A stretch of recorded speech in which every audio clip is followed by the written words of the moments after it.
السلام علیکم۔ کراچی میں بارش کے بعد ابتر صورتحال، نشیبی علاقے زیر آب۔ شہر قائد میں 28 اگست کو ہونے والے بلدیاتی انتخابات بھی ملتوی۔ کیا آپ حالات حاضرہ سے آگاہی حاصل کرنا چاہتے ہیں؟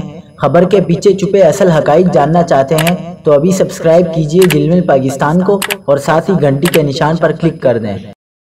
آپ کو بتاتے چلیں کہ کراچی، حیدرآباد، سکھر، لاڑکانہ، دادو سمیت سندھ کے مختلف بالائی و وسطی اور مغربی علاقوں میں معتدل سے تیز بارشوں کا سلسلہ جاری۔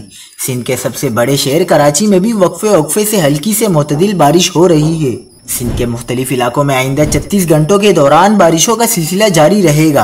الیکشن کمیشن نے اندرونی سندھ کے بعد کراچی میں بھی بلدیاتی انتخابات ملتوی کر دیے۔ ملک بھر میں بارش اور موسم کی خرابی کی وجہ سے 10 ٹرینیں معطل کر دی گئی۔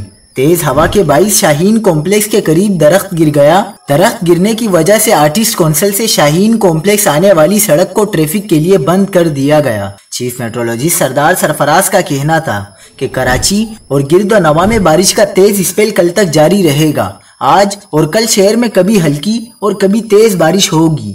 تیز بارش کا اسپیل کل تک ختم ہو جائے گا۔